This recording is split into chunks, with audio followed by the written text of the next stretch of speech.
ભક્ત ગોરા કુંભાર।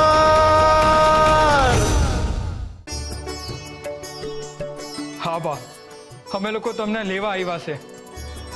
પણ ક્યાં? આવો તો કઈ સવાલ હોય તુલસી? બીજે ક્યાં? આપણા પોતાના જ ઘરે। મને આમણે હંધી વાત કરી કે રાતે ગોરાભાની તબિયત બગડી ગઈ હતી અને તમે બે બહુ હેરાન થઈ ગયા હતા। મને હંધુય કીધું છે આમણે। ગોરાબા, તુલસી, મારાથી બહુ મોટી ભૂલ થઈ ગઈ છે કે મેં તમને બેયને કાઢી મૂક્યા। હમણે મને કીધું એટલે મારું મન બિગડી ગયું છે। હું તમારી માને ઠેકાણે હોવી જોઈએ, હું જ તમારી વેરી બની ગઈ। અરે જે પેટમાં કોળિયા મૂકવાના હોય એ જ પેટમાં ખંજર ભોંક્યું છે મેં। જેઠ જેઠાણી તરીકે મારે તમને હૂંફ આપવી જોઈએ, તમને કોઈ તકલીફ ન પડે એનું ધ્યાન રાખવું જોઈએ। અને જો હું જ તમને તકલીફ આપું તો મને પાપ લાગે ને હું અભાગીણી આ ગોરાબા જેવા ભોળા ભગતને મૃત્યુદંડ અપાવવા નીકળી ગઈ હતી। એ વિચાર મારા મગજને કોળી ખાય છે। તુલસી, મારી ભૂલ મને માફ કરી દો અને પાછા હાલો ઘરે। ગોરાબા, તમારા ભાની ખાસ ઈચ્છા છે કે તમે અમારી હારે ઘરે પાછા આવો અને આપણે બધા એક હારે ઘરે રહીએ। હવે તમારે અમારી હારે જ રહેવાનું છે। હા, અમે તમને ભંડાકીયામાં નહીં હોવા દઈએ, પણ તમારે હવે અહીંયા રહેવાનું નથી, અમારી હારે ઘરે પાછા આવવાનું છે। આવું કઈ રીતે શક્ય બને? મીઠી ભાભી આટલું મીઠું કઈ રીતે બોલી રહ્યા છે? આવો છો ને તમે લોકો? માફ કરજો ભાભી, પણ અમે અહીંયા અમારો સંસાર વસાવી લીધો છે અને આ બધું છોડીને અમે ન્યા ન આવી શકીએ। આવું ના બોલશો તુલસી બહુ, એ ઘરે તમારું જ છે ને? મને ખબર છે કે ગોરાએ ચાકડો બીજા કોઈને આપી દીધો છે, તો તમે લોકો અહીંયા શું કરશો? જ્યાં સુધી તમે પગભર ના થાવ ને ત્યાં સુધી હાલો અમારા ભેગા। પણ તુલસી બહુ ના ના પાડતા, હું હાથ જોડું છું તમારી સામે। આટલી મહેરબાની કરી દો મોટા ભાવ ઉપર, બસ આટલો ઉપકાર કરી દો। ના ભા, હવે એ શક્ય નથી। ગોરા બા, તું સમજાવ ને તુલસી વહુને। હાલો ને ઘેર। શું કહો છો તમે ભગત?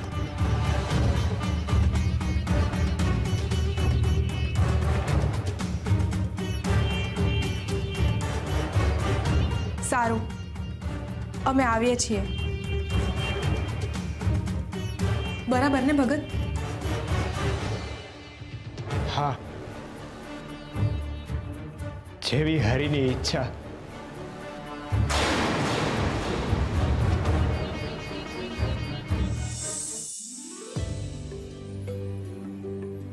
આવો આવો તુલસી, ગોરાબા, તમારા જ ઘરમાં તમારું સ્વાગત છે।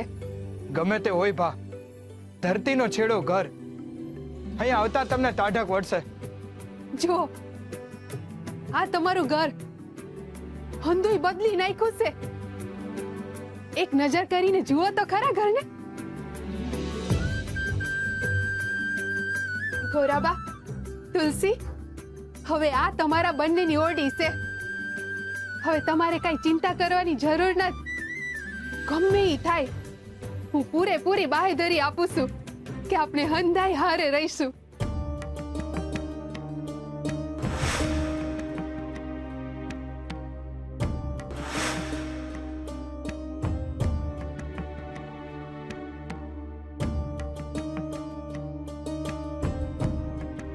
તુલસી બહુ, શું થયું? હા, મટકી કેમ ગયા? બદલાવ ન ગઈમો? હાલો હાલો અંદર હાલો। ગોરા હાલ બા, ઉમરાની બીજી કોર પગ મૂક। ઉભા રહ્યો, હું હમણાં આવું છું।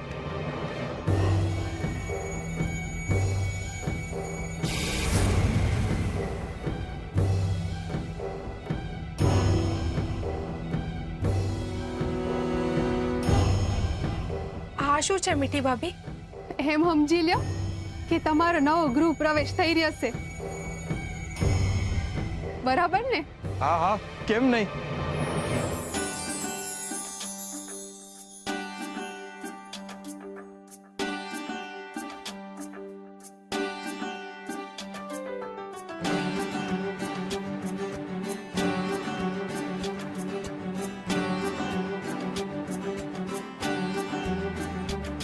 હાલો તો પહેલા જમણો પગ મૂકીને બંને અંદર આવો.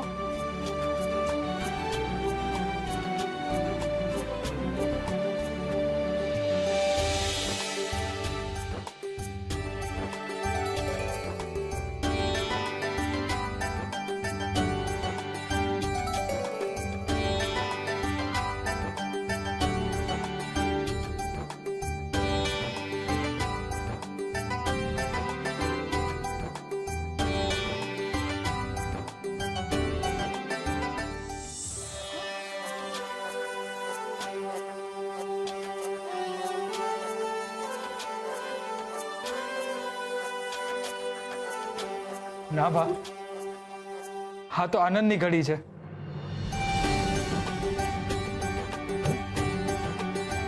આજે આંસુ નહીં. આ તો ખુશીના આંસુ છે ભા. આ આંસુ તો હૃદયમાંથી દુઃખને બહાર કાઢે છે. જુઓ ને, કેટલી આનંદની ઘડી છે આ. આટલી અદ્ભુત ઘડી છે ને, ને આપણે હરીને ભૂલી જઈએ એ કેમ હાલે? હરે કૃષ્ણ. હરે કૃષ્ણ. મીઠી, તારો ખૂબ ખૂબ આભાર. ખરેખર ખરેખર આજે તે મારું મન જીતી લીધું. ગોરા અને તુલસી જેવા પાછા ઘરમાં આવશે એટલે શુરા પણ તારી નજીક આવશે. ગોરા, હાલ બા, હરીને એના સ્થાને બેહાડી દઈએ.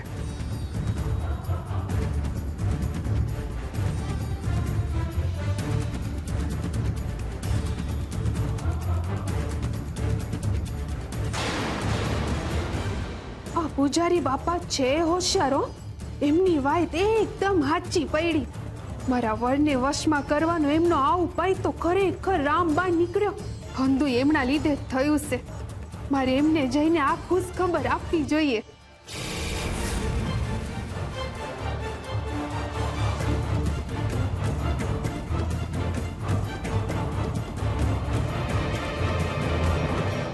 હરે કૃષ્ણ. હરે કૃષ્ણ.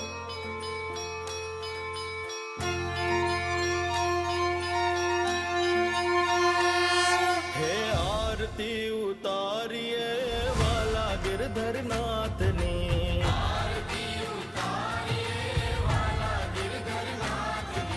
યશોદાના લાલની દ્વારિકાના નાથની.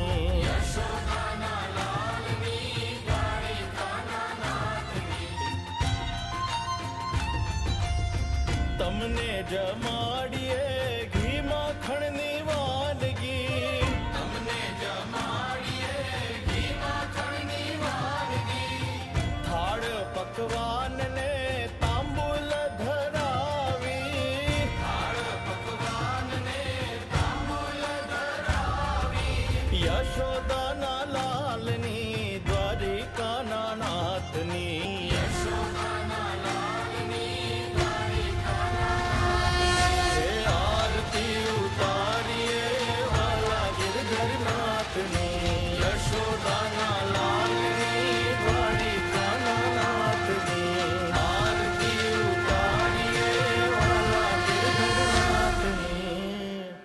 બોલો શ્રી કૃષ્ણ કનૈયા લાલની જય. શ્રી હરિ નમો નારાયણાય. શ્રી હરિ નમો નારાયણાય. શ્રી હરિ હાશકા લઈ લો બધા. કેમ પૂજારી બાપા, શું થયું? તમારી તબિયત સારી નથી? શું થયું છે તમને? એવું કઈ નથી. લાગે છે રાત્રે ઊંઘ પૂરી નથી થઈ.